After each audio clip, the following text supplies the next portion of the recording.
Good evening and welcome to Inception Podcasts.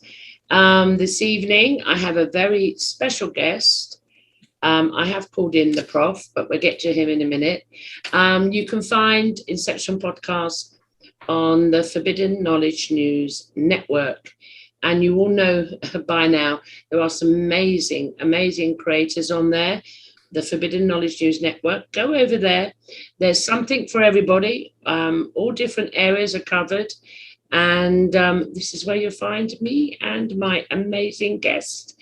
Without further ado, I'm going to introduce Bob Davis. It sounds just like a normal average name, but it's not. Bob is a professor, a research scientist, an author, a lecturer, and a budding film producer. That's my auto cue out the way, guys. You know what I'm like. And Bob, welcome to the show. Oh, it's a pleasure to be with you. I'm a big fan. Love your work, I'm ready to discuss all the things you wish to. Right, let's get down and rumble. So, sure. I'll just kick it off in the conversation. Share with us your journey, your human journey at the beginning, where you come from. Obviously, we're going to touch on the scientific area first, and then we'll go into the later areas that you expanded in. But who were you when you were younger? What was you interested in? Oh, well, let me first provide an important statement that I'm missing a tooth, because I had it pulled. So ignore that as a distraction, everybody. But that aside, I'll try not to get into that too much. I grew up in the Bronx, 50s, 60s, 60s, Race to the Moon, the Star Trek. Come on. I mean, we were all brainwashed, hardwired. We said I have a stomach hurt, so we'd stay home to watch Gemini, Apollo, race upward. Come on, you kidding? We grew up with that, the mystery, the journey, what's beyond. We have that innate sense, of course. Maybe more when you experience something quite profound, like a peak experience. But we'll get into that, because I think that's what we're talking about. So we got a little bit aware in a different way with technology at the time, space, travel, versus waking up in the caves and drawing carvings on the wall, and everybody else did their thing all the time. So that planted seeds in the head. I became a scientist. It's very logical. I like to read almanacs, while in the Bronx playing stickball with my buddies, right, in the streets, trying to be careful, staying out of jail, having a blast. But it was a unique experience. I'm not knocking it. We had a wonderful time. Everybody should experience a little of everything that's unique to all cultures and neighborhoods, no matter where. It's not the best, and not it was beautiful. But I got into academia, did research, became a scientist, the brain, electrophysiology, research methodology, following the scientific method, ate it up, published conferences all over the place, Harvard, Cambridge, okay. Pat me on the back, big deal. I knew a lot about a few little things. Who am I helping? I don't know. Me, egocentric. I'm going to get tenured. Wow. Who the hell gives a shit, right? A few other academicians. It was pretty good work. I contributed within that field. I did. Paid the bills. Had a wonderful family, average lifestyle. But a closet ufologist, okay? A closet ufologist. Ate it up. Star Trek. I didn't talk. Was careful who I talked to about that. I talked too much to my wife about that. I was a little lit. I dug the picture right behind you to your left. I got it. I saw the movies. I can identify now, in retrospect, Richard Dreyfuss doing the mashed potatoes with the fork in Close Encounter to Spielberg back in the 70s. Spielberg was lit. They were doing it back then. We're doing the same thing. They were doing it on the cave walls. They were doing it at Stonehenge. They were doing it all over the place. Expressed at the time, appropriate to the culture, the tech, mindset, everything that's appropriate. We try to interpret it. It's there. The evidence is there. We're doing the same thing. Same phenomena. I realized that always existed. It was here before the brain was here. wherever it may have been evolved from or Did, invented from. Can I ask Bob that? I mean, you were a hardcore scientist, which is not that hard. a Not left that brain hardcore. analytical mind. Yeah. Well, I mean, and then you've got this interest in Star Trek and UFOs. I mean, that's, you would say that today you would say it's very paradoxical. However, we are seeing more scientists now come over into the spiritual consciousness. Absolutely. Was there a point, and at what age, or was it after the professor and all of this, that really shifted you? You had this little hobby in the background that really shifted you over. I love Sedona, Arizona. Mm-hmm. You ever visit there? Everybody should I've never been to the US. It's evolved into a business, a touristy place. Yeah. Unfortunately, but it's worth visiting. You can go in the outskirts and really dig the beauty, the natural beauty, Red Rock, and all the other things. That's unique because it's so close. Well, we got hooked into a timeshare in Sedona, so went a few times. Hey, I'm interested in UFOs in Sedona. You have a lot of lit people, spiritual, love them. Crystal shops. Oh man, the crystal shops they got there. You lock the door and just hang out there for an hour. And don't.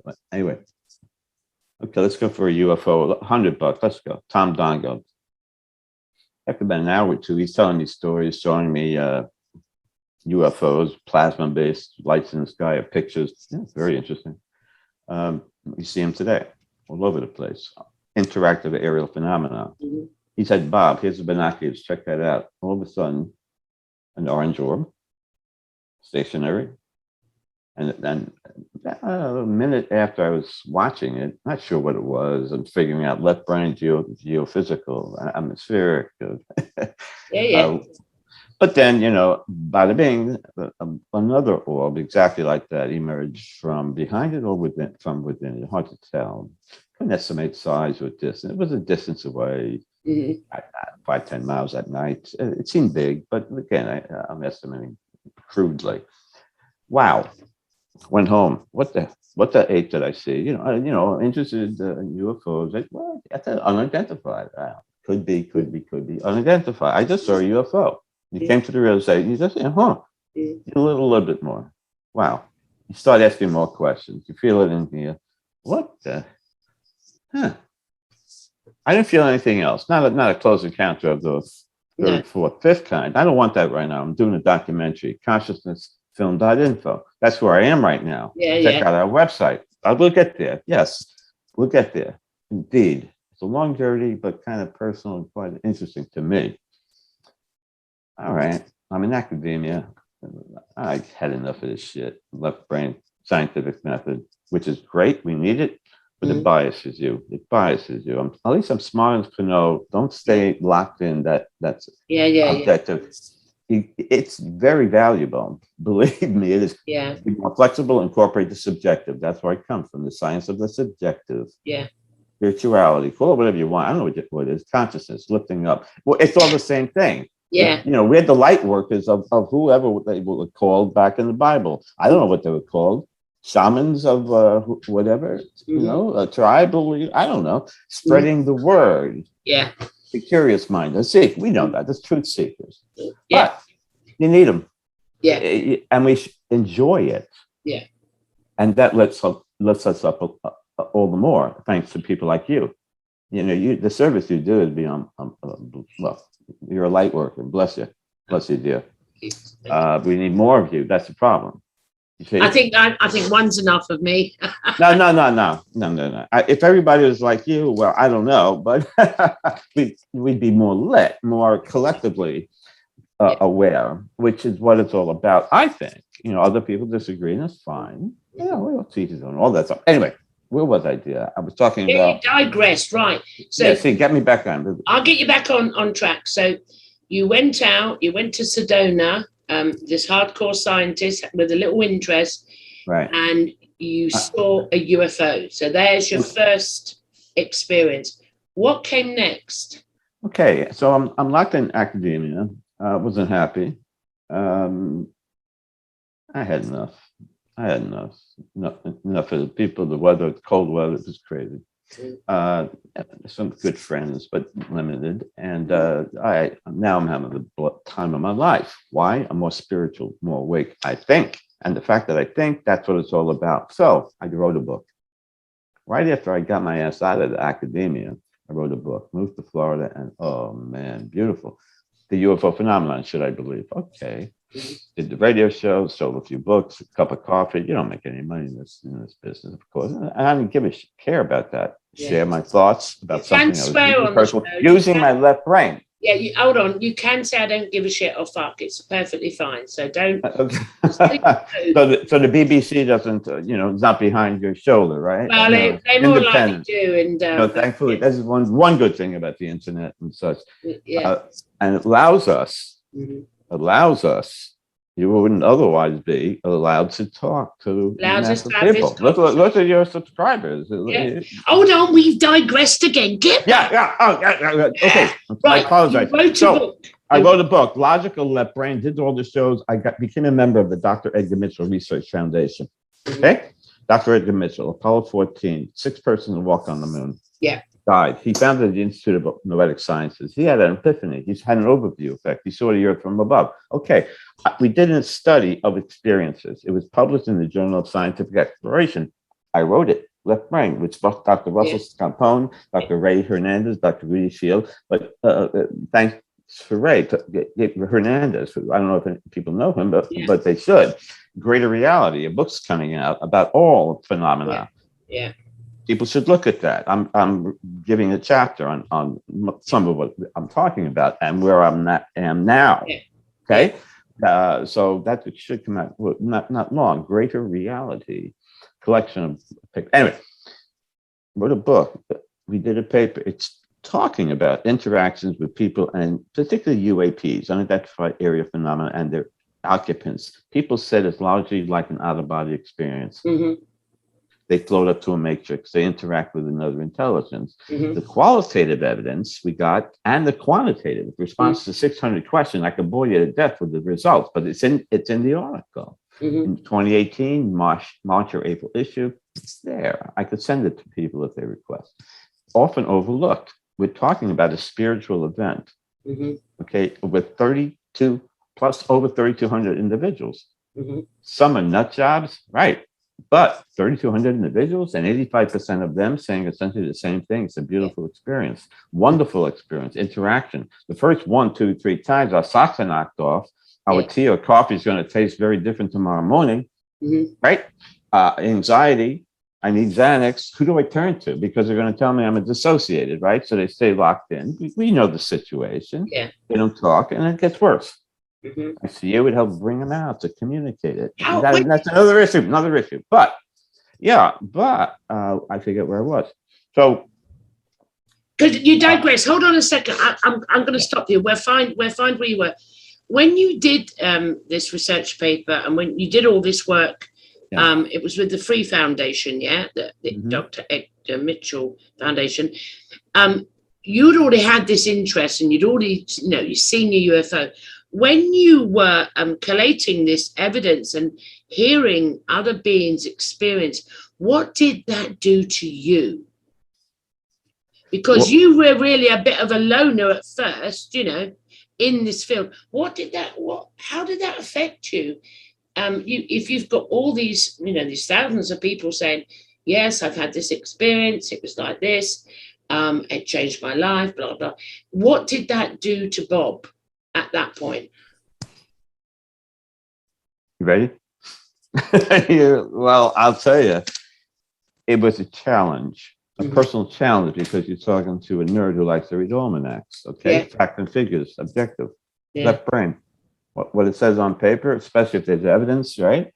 I'm more inclined to buy it. So people are telling me all these things about their mystical experience, interacting largely with energy beings more than anything. The grays too.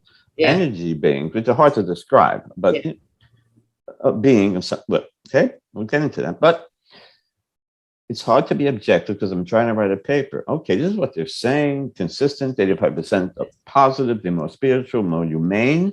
Yeah. Empathetic, sympathetic, give up organized religion, less material, more humane in a lot of respects, integrated over time. Mm. The more interactions, the more positive they are. They don't want their interactions to end. Mm-hmm. Okay? 90% of those who interacted with whatever, yeah, what if they're crazy or not, they believe it like the back of their hand. So you know what? Yeah. They interacted with whatever. Because it's so a what did transpersonal that experience. do to what What that it did do to to me your was consciousness? it almost make me believe it to this point where obviously it made me question reality. What's going on when people who I consider quite sane are telling me stories that are just beyond belief? I can go into detail, but it won't. Everybody's different. It's extraordinary. It'll elicit a piece of experience. What did I just experience? All different shapes and sizes. Okay, they had a peak experience. Yeah. It lit them. Now they ask more questions, maybe about who they even love, besides who do I worship. So I question reality, but then what kept me moving up on the ladder is I had a shared death experience. Okay, I was lying in bed, I'm asleep, and I felt as if I truly was being suffocated. I was experiencing a difficulty breathing in a lucid dream, and I really felt that terror, which woke me up, and I knew my close, dear friend, I love her, who I worked with in the lab for years, had passed away. Mm-hmm. You can finish the story. All your listeners can. I found out soon thereafter that she had passed away. Mm-hmm. Besides the grief and sorrow and shock, how can that not make you question things? What did was that a coincidence? I don't. To me, it wasn't. Knowingness. Some animals do show that knowingness. Yeah. Even though no sight, no sound, no smell, they know predator. Yeah.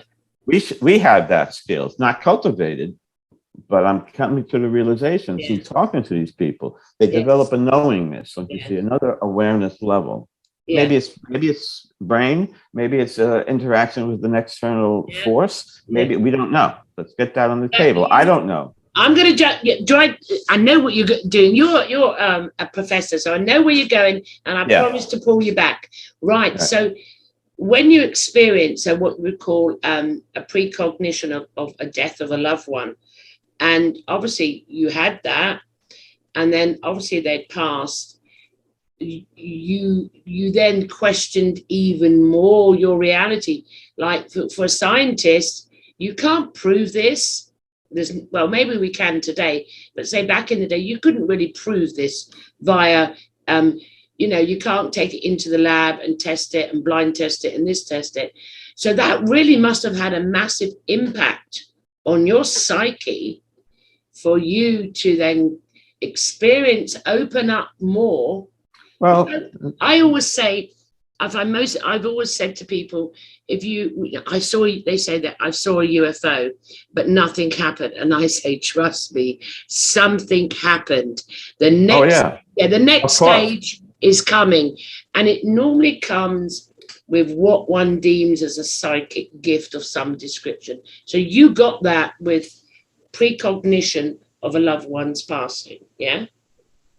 Without question. We call it precognition, indeed. And what does that mean?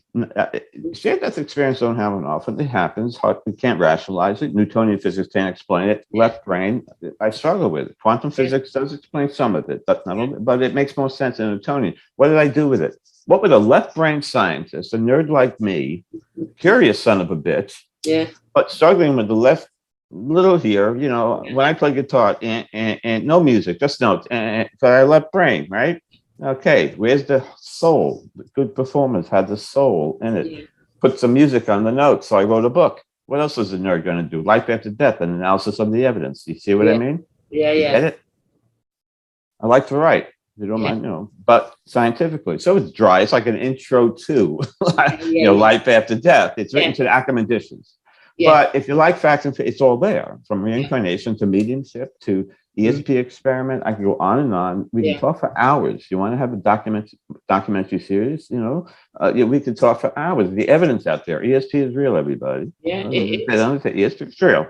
Subtle, it's statistical, but it's real. Once you can say with certainty. That's another situation. Can't explain it, but it's real. So I wrote a book. More shows, more lectures. More cups of coffee on the house. You get 2.5%, 2.5 cents on the dollar. That's not about the money. I'm curious. You see, left brain, curious what that's going on. Mediumship, 90% accuracy at the Windbridge Institute. I can give you the facts and figures. Experiments in laboratories where mental intention is curing tumors in mice alone, to modifying the pH of water, to modifying using will, the up or down of the laser interferometer from the global consciousness project to modify the random number generators when the planes hit the tower only when the tsunami occurs in Southeast Asia, only when President Obama, you get it? The evidence exists here cosmologically, collectively, it exists subatomically, it exists human to human, human to physical systems. The evidence is there, you gotta play chess. So I put it in my book, Life After Death. I'm a chess player. Got it? I try to integrate the pieces. To me, I'm trying to make sense. There's a ton of nonsense out there. I know. But there's sense in there. I'm trying. So that's where I went. But the whole point of the podcast and my shows is to bring on people to come and share their experience, their truth, because we've all got a piece of the puzzle. We're all trying to make sense of it. And the only way is by having such conversations as we're having now. So I'm in total agreement with you. And obviously you're fully aware that even though I had a spiritual life, I also had a left brain analytical way of coming in, with deconstructing crime and things like that. So I do resonate with I say I resonate because then I'm going to come back and say to you, which we spoke off camera before, I found that my academic left brain skill sets, I transferred them onto consciousness, so to speak. Did you find yourself doing that? Was it a slow process for you? Did you use those skill sets from, your professorship and your scientific background? Did you start to apply them? Obviously, you did with the book. We've done the book, and you said it's a bit dry. So you're still coming in as this sort of hardcore academic here. I'm a scientist. However, after the book, did you find that the skill sets that were transferable expanded and went to a maybe a greater expansive indeed, without question, because the science in me, good and bad, I'm trying to be objective, and yet I'm seeing evidence that's compelling, that's telling me Newtonian physics can't explain that. The left brain can't explain that. I can go into the evidence, but again, it's dry. It's in the book. You want facts, read the book. I can't explain that. How much can we not explain and not accept science? How that gap widens. We become more aware, more lit. People like you, near-death experience, out-of-body experiences, mediumship, all of it in all ways, shapes, and forms. Society stays here. Newtonian physics stays here. Society goes here. More near-death experiences as a result of COVID. 5 million more dying. How many people more, unfortunately, having near-death experiences? But they're seeing another reality that's real to them. So they're seeing another reality, and everything comes with it. They're lit. Are more aware, become more awake, become more aware. Reinforces. So, boy, I see the evidence. So, it does shift me, it makes me more spiritual. Reading about the evidence, that's what's compatible with my left brain. That's what I need to see. Some people need to see the UFO. I need to see. This study says it's statistically significant that these individuals who claim to be mediums can actually identify 90% of the information that is beyond their visual range, and we controlled it, triple, quadruple blinded. There's no way they could have known. How did they get 90% accuracy at the Windbridge Institute? The mediums who are trained too. It's a skill that seems to be cultivated. Some people do have maybe, phenomenologically. heightened connectivity. Dr. Gary Nolan says so. So, I mean, I think this is really, I still call this, the evidence you've got is a scientific data. It is. It's scientific data. So you've collated all this. So you've shifted again. You've done the book. You've done the 3 program. What then took you, let me just say, or did it not? Did you find yourself slowly coming away from left brain consciousness, the analytical mind, and more into the right brain? Or do you still find today, we'll get to the budding film producer, do you still find that you're still with the 2 and maybe have the left brain bias? I need to ask that question. Hybrid, both. I think you have to. I think you need both. You know, but you see, that's it. The nerd like me, scientists are stuck with their whole life. Most of them, shifting. You know that, and they're stuck with that left brain. From my research, the 2 books, experiences, talking to people like you, getting out in the field, boots on the ground. I incorporate them. But what people like you were saying, feeling, essence, subjective science, or subjective. Let's get to the heart of the matter. Figure out what, qualitatively, that you can't quantify, so it's not accepted by science. So it became more right brain, more hybrid. I use my left brain still now. I still sound it. I can't get out of that. I'm stuck in that professorial thing. No, but that's my personality. I've done it for decades. Got it? I can't. It's me. I'm put up with that stuff. I'm sorry. Left brain. But you see the left brain biologically, maybe manically, scientific. But the right brain is saying, I want to talk to you. Why am I here? Why do I dig the picture behind you? You get it? I get it. That's how I'm shifting spiritually. But what really got me what really took the cork out of that bottle, the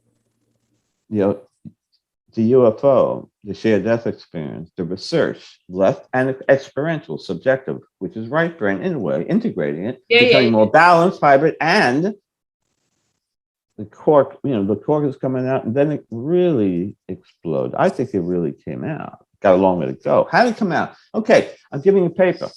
I was invited to give a lecture at a conference in Australia. Get the name of it. A few lectures on near-death experiences on the UAP. Yes. And I was invited after one of my lectures by someone there, a former doctor, physician, who gave that up. And she said to everyone, let's just get around it in a circle and let me do some healing. Let's do some meditation, maybe some healing. She began to talk. I can't remember exactly what she said, but a lot of it was anatomical. Let's clear the spine, the chakras, let level the liver, that organ, the genetic structure. Let's get rid of the the bad entities, the engrams and things, attachments, all that. And all of a sudden I start coughing. Can't stop. Can't stop. 20 minutes, can't stop. Oh, did it feel good? Not the coughing. Something going on. Science of the subjective. Something going on. Love it. So twitching, I'm doing, feel energy. But you can't put words on it. Ineffable. But I dug it. I want more. Some people were doing other things. Some people didn't react. You see, so whatever she did, who knows? Energy, torsion, spin, who knows? We could speculate. But hey, come here. What are you doing tomorrow? What are you doing tomorrow? Not to take advantage in any way, other than let's do this again. I'm staying here in the hotel room. Good friend, beautiful person. We did it again for about an hour. You ever see The Exorcist, the movie The Exorcist? I think. Well, I haven't seen it, but I've seen the trailer. Do go on, Well, see, I didn't spew out green stuff, okay? But I was contorting in ways that are just uncontrollable. Subjectively, I loved it. The energy. I'll just leave it at that. I couldn't figure out left brain. What the hell is going on when I'm assuming these positions? And I could my muscles here. You with me? My facial crazy. And they were limited by the biological tissue. If they could stretch more, they would have. They would, yeah. My head would have gone around. Yeah, but I can't because, my head would have gone around. I'd be dead, right? No. So I loved it, as crazy as it was. And I knew that logically, but my right brain is also saying that the right brain shift that occurred from the prior experience is a little bit more open, more accepting. I didn't freak out because I knew it's energy, energy transfer, something channeling. And it felt good, that reinforced, let's go. Let's not. I didn't want it to end. She recorded, I got a video of it. Mm-hmm. I got to know you before I show it to you. I got hot in the room. I had to take my shirt off, all that. And after the session, which was exhausting, sweating, that's why I took my shirt off, right? Smelled sulfur. Sulfur smell in the hotel room. Strong. What did she do? Lit some incense. I can't remember, maybe even nicotine, like tobacco. Yeah, she smoked tobacco. She thought that there was something powerful with that, whatever. But more probably her intention, mental intention, whatever energy she had. Yeah. That's whatever she was using, facilitated, like a carrier wave. Yeah. Whatever. I just got it out. And I'm thinking, it came out of me.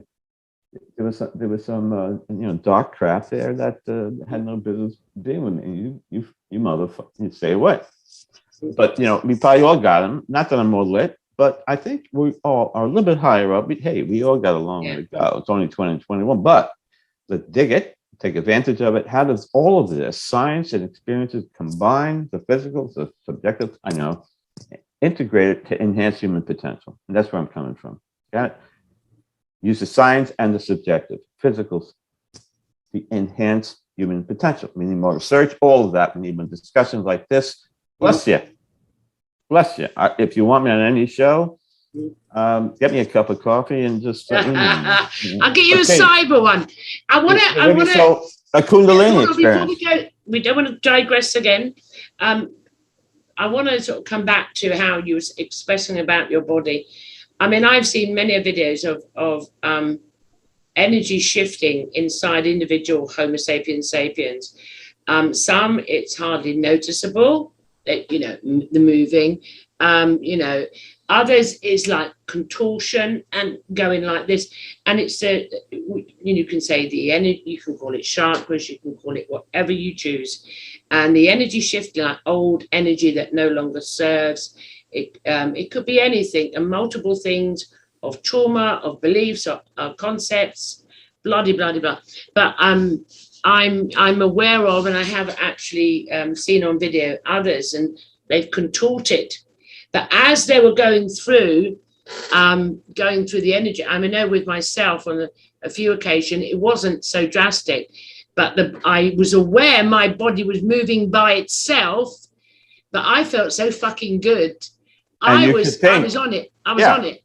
Yeah, and you could think your left brain, right brain. You see that integration, like you're two people, two consciousnesses, a body conscious and a spiritual conscious. Yeah, I have a theory. I have a theory, and this is just my truth, and it's just my truth. And my theory is, especially coming from a left brain academia, and then at the same time being very spiritual, is you touched upon it earlier on, and you said. So the right brain turned around and said, so what's going on?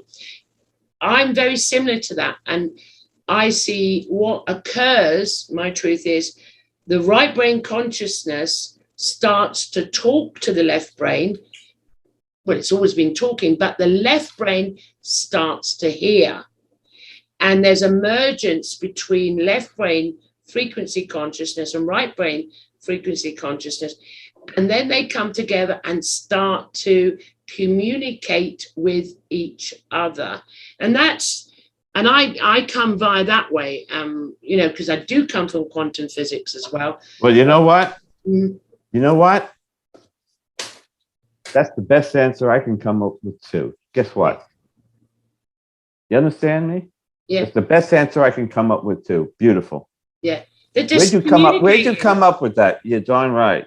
Yeah. Now, That may not be the answer. We're speculating, of course. That's the best we can do. Yeah. Science can't explain it. Nobel laureates can't So explain it's it. Nobel laureates of the past, get Nobel laureates because the consciousness envelops the earth. Yeah. Newtonian physics dumbed that down, right? Yeah. And we forget these things, man. Let's look to the past. Get that. Don't get me wrong. Okay, beautiful. What you're talking about, symmetry, right? Yeah, I agree. Yeah. Spin force. The brain is like a torsion integrator. Look Absolutely. at it. The spine coming down. It's a torsion integrator. We know everything spins. We said it earlier, I believe. The electrons spin around the nucleus. So we know this at all levels, cosmologically to subatomic. So the brain symmetry. The brain integrates torsion energy. With me, with the constant, possibly. With the quantum processes within the brain, we're seeing evidence of that. We know that it's probably there. We see it. We see it. Yeah. And the point is, the brain has the shape of a torus. Yes. You with me? Yeah, symmetry. That's why. Guess what I do when I meditate? You know what I listen to? It took me a long time to find the right audio. I used to go. I had a mantra, but it was effortful. That wasn't me. I did it for years. Now. I just like that. Maybe it's with age, just to gel out. But you know what I listen to? What? The Schumann resonance, the electromagnetic frequency of Earth. Why? Woo, woo, woo, woo, woo, woo, woo. Well, that's harmonics. The beats. Everybody, and it's popular, of course. Not really many of us have tried that, right? Some love it. I love it. I love 8 hertz. I have no problem with it. At all. Some people work with that. Some people work with certain hertz, because we're all vibrating at a different frequency. We find what resonates with us. Well, what resonates with me is 8 hertz Earth's frequency. You say Schumann resonance, and that creates, I think, exactly what you're saying. Thank you. Applaud you, Gloria. And actually, see, that's your detective work. You use a little left brain, and you know quantum physics. Yeah. You think, you put the pieces together, criminal justice background. Look at you. You're like me, except I don't. My wife wouldn't let me put that picture behind me. You know what I'm saying? But you're like you're my sister. You're right. I agree. I mean, it's just the truth. I mean, and I'm not here to tell anyone you must believe. But to me, that symmetry. You explained it to me. Express it. Yeah. You explain very well. See, that's what I try to do. I try to bring in analogies. I love it. I'm being a little bit overboard on this, but you see, the symmetry of the spin force facilitates balance between each hemisphere. Absolutely. Information exchange. What is consciousness? Information exchange. Yeah, we don't even know what consciousness is. That's the point. And so of course, we're conscious. Why? Why are we conscious? Look at me. This is why. With this consciousness, spiritual, okay, 3D consciousness, my eyes, my ears. Yeah. Consciousness, physical, sensory. We evolved from Earth. That's a body consciousness, but there's a consciousness of the inner, subjective sense. Whatever you want to call that a different kind of consciousness. Our bodies operate with the autonomic nervous system. I don't have to be conscious of my heart. My body will modify as best as it can. Variations in the body. It's conscious of itself. We know that mind is conscious of other things. But more than this, the spiritual, the subjective. So I had the Kundalini experience, and now I'm into listening to Schumann resonance. Now I'm talking to you. Now I'm doing a documentary on consciousness. Now, I'm more right brain. But I still have the left brain. I'm the detective. I'm a chess player. Same thing. Yeah.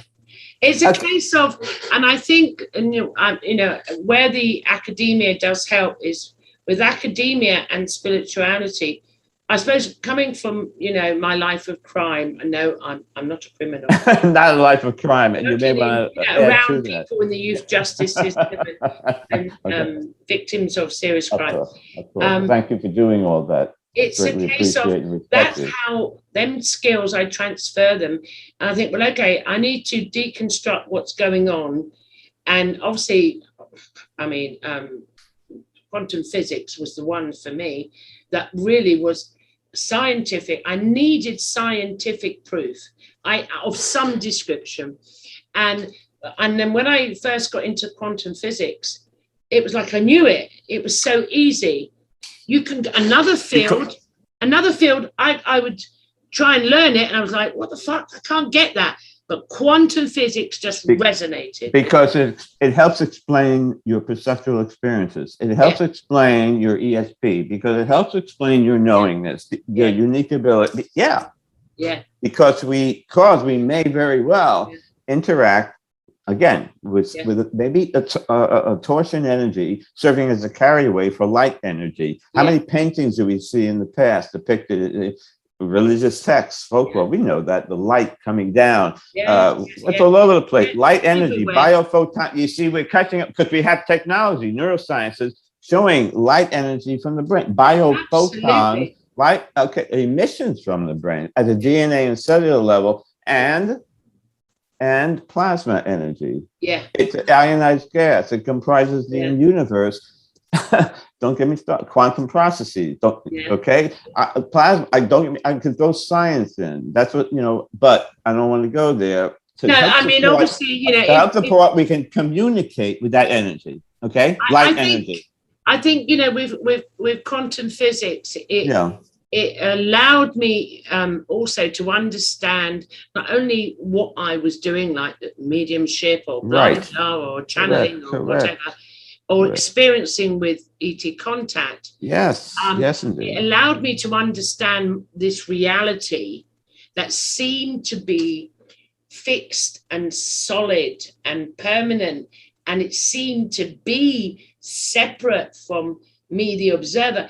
That allowed to open me up to realize the connection. And, and obviously, I went into quantum bubbles. I went into everything. Then I went into neuroplasticity and the consciousness of the brain. And I went all down, and I just was absorbing all of this. I was fascinated. I was obsessed for some unknown reason. But then slowly with the skill sets, the academia that I'd already been trained in, how to deconstruct, how to, on a cold case, to work out a crime scene or who did what, when, how, their nature, their personality, profile, all of them skill sets. Then I put them upon this being first. And then I had an understanding. I said, okay, my left brain, it's proven it is academic, analytical. My right brain is my artwork, my creativity, my expansion with other beings. And I'm saying they are not separate because quantum physics tells me they're different frequencies of consciousness and they're oscillating. So what is happening? And then one day in a period of time, I went, they're finally communicating. And to be the Homo sapien, to experience the human experience, they needed to communicate. So not being a left brain Homo sapien, to be the whole as it should be. So going up to the frequency resonates, you go, what the fuck? And you're the one brain rotating, oscillating. So two frequencies start as synergies. There's synergies come together. That then affects the neurons in the brain, which shifts everything, relearn, deconstruct, and then boom. So I know we've digressed, and I said to Bob, we wouldn't go down this road, but it's too fascinating. No, it's not. It's natural and it's important because, as you know, people certainly identify with it. And then thank you so much for sharing those personal experiences. And that's the point, sharing your personal experience and not feeling a stigma against you. And people, those who give me the stigma and don't like me for it, they're doing me a favor by staying out of my life and get rid of those people. You get more aware and get rid of those people. And if you do it. You'd be surprised how up you can go when you, can go get rid of that negative energy. It's being more aware, transpersonal. But you say I become more spiritual. There's physical effects. Quantum physics helps to make sense of the alterations in perception. No time, no past, no present. I get it. Quantum entanglement, all that stuff. ESP, it's just a little But the transpersonal effects are more humane. That's the most important thing that we overlook. The subjective, I'm more sympathetic, more empathetic, more concerned about your spiritual development. Let's all of that.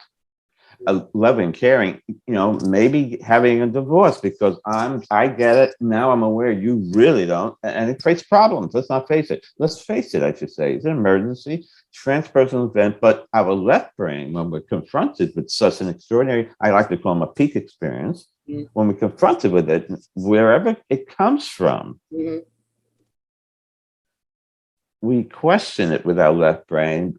But we do the research like you do to figure it out as best as possible. We're anxious, of course, and very anxious, spiritual emergency, Stanislav Grof, but we go to the books. I went to the book, Kundalini experience, Kate, Google, you get different answers. You try not to interpret everything little, and you don't want to be considered having a dissociative mental disorder, which unfortunately many people are. Because they question your sanity. People who don't understand it will give you the medication, of course, and counseling, which you do need. But if they're not experiences, they're not getting to the heart of the matter, and you're considered to be dissociative or whatever. You're anxious, yes, but you're not. You do not have a mental disturbance. You do temporarily because of the impact of that transpersonal event. It did make you more spiritual. Why? You question reality with your left brain intensely, but the left brain drives you, I think. It drove me to the books. I wrote, I lectured, I published. The left brain. And that's how I dealt with it. Same as you. Same as you, but you did it from a different background. Same strategy. Yeah, it's exactly the same. The left brain. I always say, people say, I want to get rid of my ego. No, your ego is your friend. If it hadn't been for that and what is the ego? It's consciousness in a certain frequency for you to identify as a limited human being. Well, and then what happens as the spiritualization of the physical matter, the body, as the frequencies start to change, left brain, right brain, which then affects the neuroplasticity of the brain, then the frequency changes in there. And this is where it sort of connects to, you can call it a soul, your spirit, your Christ consciousness in the vehicle, so to speak. And this is where you will find, especially with those with ET experiences, out of body, near death, this love starts to increase, it vibrates, empathy vibrates, compassion, non-judging. Exactly. More humane. So the whole being then comes, and it keeps oscillating and oscillating, because quantum physics has proven, in my truth, even our cells is conscious and a living, sentient. I mean, for example, for me to explain it in layman's terms, I will say to people, do you tell your heart to beat so much blood through your body? Are you going beat heart, beat heart? Are you No, you're not. Are you saying to your right leg, move forward, left leg go? No, you're not. This conscious being is able to operate itself perfectly, 100%, if you get the hell out of the way of it with that left brain. So the left brain has given you, the ego has given you the experience of being human, but as you can call it awakening, as this oscillation occurs and it spiritualizes the physical matter, the ego then, you could say, submits or merges with left It dissolves. I'd say it dissolves. Some of it dissolves. That's better. Dissolves into the what? That's my word today. Ask me tomorrow. Again, language. You're beautiful. I love it. You're right. I agree with you. Language gets in the way, doesn't it? It's hard to define it. We're defining 4D, 5D, and language is an expression of 3D. You know that. So how do people put words on it? Ineffable. It's like a woman saying who had a near-death experience, documented. I had unconditional love, like you mentioned. You see more humane when you have these experiences. Eventually, a long process, integrating these effects over time. Yeah, you start experiencing unbelievable, wonderful. I love your explanation. So the love I felt during my NDE, where I did not want to come back in my body. It's not something you want to. That intensity, the only way I could say it, put it into words, it's like, she says, it's like a mother looking in the eyes of her first newborn for the first time, magnified 10 million times. Yeah. And that doesn't touch it. That doesn't come close. You know, what is he getting at? Yeah. So what is science? What do I do with that? What does science do with that? What do I do with it when Reverend Michael J. Carter, love him. You'll interview him, please. He's brilliant. No. He's actually, I've watched Ancient Aliens. Yeah. And yeah, he many shows writes about the relationship of biblical tales and current phenomena, especially UAP. Of course, you can make a case, prove it to science. No, you can't. But you can make a case subjectively, intuitively, knowing that. Yeah. So he says to me, I say to him, he's a friend of mine, Mike, my left brain, talking to him. Yeah. Mike, tell me, please tell me, convince me that UAPs are real. Convince me that these aliens, the big guys, the picture behind you are real. Mm-hmm. What evidence can you provide me? My left brain wants to know. Yeah. This knows that two things going on, like you were just describing. That other part knows, but this is getting in the way. Mm-hmm. We got to get rid of this, inhibit this. What you're saying. This is what we're on the same page, kid. You got me? We're on the same page. So he says to me, Bob, a great touch me. He's saying more sane than me, not saying like Bob, a great touch. What's that, Mike? We're zooming. What's that? What's that, Gloria? A great touch you? Yeah, that's what I said. A great touch me. Then he goes on and on about a great touching him and other related experiences. Applaud him for talking about it. Beautiful person, reverend minister, does nothing but good for people in so many different ways. More sane than I think the average person. A great touch me. So what am I supposed to do with that, Gloria? Yeah. What is this left brain? You're talking about the brain, right? Right. I love it. What is this going to do? Dissolve it. Ego dissolution. Except the fact that people are more sane. This takes over, right brain. I'm with you. You know, knowing this, except the fact that these people are having this experience and they're more sane than me. And I have my Kundalini, so I'm also shifting. Yeah. Holy shit. You know, this is dissolving egocentricity. The world doesn't revolve around me. A big fat ego. Stocks, buy, sell, everything we need. Oh, we need that. Yeah. We're trapped. I know, but it's less important when you're lit. Unconditional love. You get there. Long journey. We're not there. We're on a journey. We're down the rabbit hole. We're in the right direction, kid. It's internal. It's an internal. They're in the right direction. Why are they in the right direction? To listen to you. And others like you. Yeah, it's, you do a beautiful job. Hold on a minute. I've got, because we need to get in before we end, we need to get in the budding film producer. I've got to say, like, when he said to you, and E.T. touched me, and you're like, what the fuck do I do with that? And it reminded me of when I was about 21, like hundreds of years ago. I was seeing dead people, ET and anything like that was not in my reality at that age. Mm-hmm. I had no idea. And I went to see my brother, bless him. And he called me over and he said, Sis, come here. And I said, what? And he said, I got these beings coming. He was like this, I got these beings coming talking to me.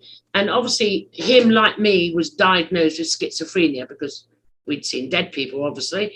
But he was going, and they're giving me this knowledge, and he was telling me this science, and he was going on about these beings in these other dimensions.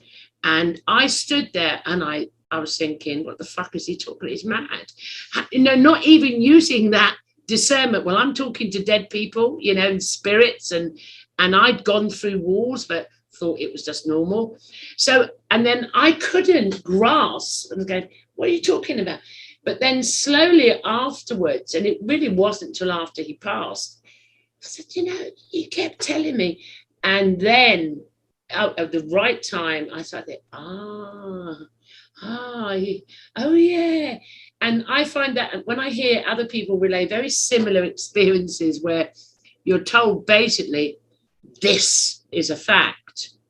And we're experiencing all kundalinis and dead people and precognition, but we still don't get it until a point comes where it just goes boom, and you go, oh fuck. It was that all along. So I'm really pleased you shared that about how that affected you. And it does make a difference if you're talking to someone. I mean, he is a very humble, loving, I mean, years ago, I used to listen to him a lot when I was going through the practice of self-realization and with others as well. And when you hear someone speak something like that, it's not even, would you agree, or you don't have to agree, does it resonate? It's not actually what they're saying in the linguistic aspect of the communication. It's their energy and their vibration as they speak. You're smiling.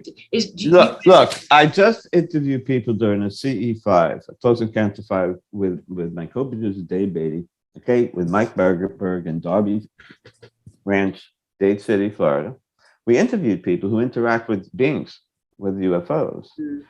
Passion, just what you're talking about. And why did I experience it directly in an interview? And they're talking about what you just said, energy. I felt that I could play I can't because, you know, it's just, I have it on my phone. The energy, I felt it within, and passion. The words don't get it. She said that. The words don't get, they all say that. You know, is she crazy? No. Maybe that misdiagnosis schizophrenia, you know, people now seeing a different world. They're seeing this world differently. They're seeing, in my mind, they're seeing a different world. Some people do see this world differently and need some medication for help. They do. They're structured out of the mouth. Few, much fewer, unfortunately. Yeah, no, people have to understand. They're seeing a different world in varying ways that can't be explained. Linguistics, like you said, can't attach it, can describe it accurately because we don't understand the meaning. It's more symbolic. What words do we find? So we use consciousness because of lack of a better term. But what is consciousness? So we got into that, of course. But I do think once you dissolve much of the ego, I do believe you yourself will emerge. The more right brain will emerge, and the symmetry is necessary indeed. You express it. You express it the same way I do. Yeah. I'm really pleased it resonates. I mean, it is for me. Once I'm in that mode, it's just passion. It's excitement because it's through me working in this way and deconstructing just me, as other people deconstruct themselves unknowingly, maybe, is that it's allowed me to find more about me.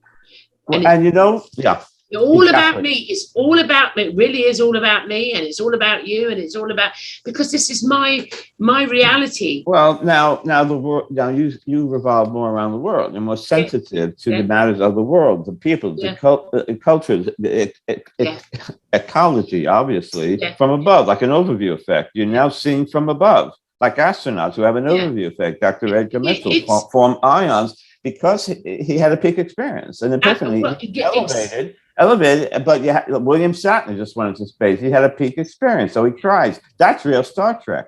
Yeah. That's a real journey. He's going to view life differently from that moment forward.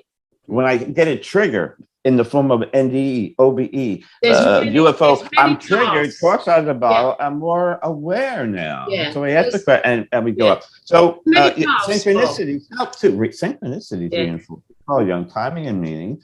That also being more aware of how time and meaning occurring simultaneously way beyond chance also elevates us too. It's like a reinforcing circumstance without a 3D world that we can't explain. Wow, reality works so strange. Oh, don't get me started with synchronicity. We all have them. Oh my God. We haven't got time for synchronicity. No, don't how's this, Gloria? Do a show just on synchronicities. You can talk forever. Synchronicity.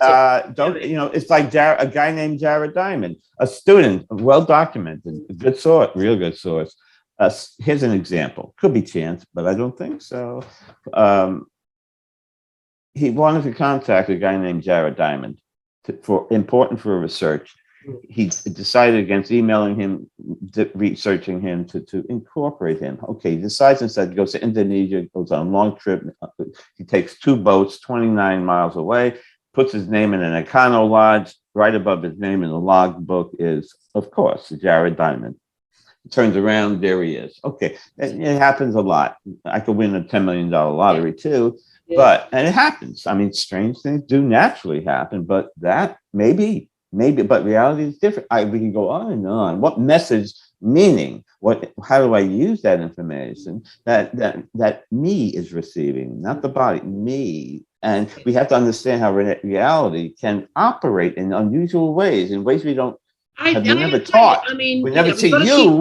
You were psychic from the beginning. You don't know what normal is. So they called you schizophrenic. They called you schizophrenic. Maybe they dumb you down with pills and counseling. You question your sanity. All that shit. All that people are going now. Hopefully, yet less so as people get tuned in and are operating as psychologists and understand. But you got to find them, of course. Not easy always. Not easy. I know. So I'm gonna have to pull us back because we've digressed again. We've done it. But there again, it's nice to digress in certain areas. I mean, before we go to the last part of the show, I just want to touch on. I don't want to go into discussion of synchronism. We'll be here all night. However, my experience here as a human being now is synchronicity. It took a while to catch on, and for example, it's like I have this. Everything with me is 3 in 1 for some bloody unknown reason. I don't know. It's all in threes. And it'll be like this, like you were saying about the guy, that went to that place and he wanted to speak to the man. He was there. Now, say, for example, I'll see say for the podcast, it even works on the podcast. I'll be just going online. I'll be looking something totally different. And I'll see a name come up or a picture of somebody. I'll go, oh, 1. And then I'm going about my business, I may do an interview, whatever. And then later on, I go on my phone to play because I love playing Scrabble. I've still got the analytical. I love playing and winning, especially. That's the left brain. And I go on there and then chess for me. Chess. Yeah. And then I see the name or the picture again. I go 2 strikes. If that comes up, I will connect with that person. And then 3rd strike, and then I connect. So that happens all the time. It's like when I go out or where I go, if I think of someone, if I think of them once, could be past, present, future, whatever, but it doesn't matter. I'm aware I've had that thought because I'm observing it. I think it twice. I go, okay, there's twice. If that thought comes up, and it could be hours later, boom, I go, right, I'm on it. So everyone's got their own little, but that's how I function. Yeah, I'll see. Yeah. Stripes.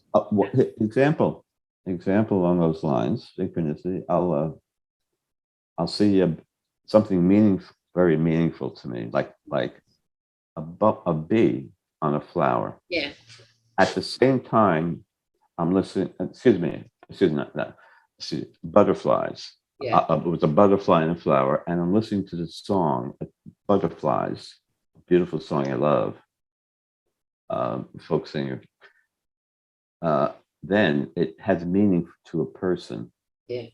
And then I go maybe 10, 15 minutes later, I'm driving.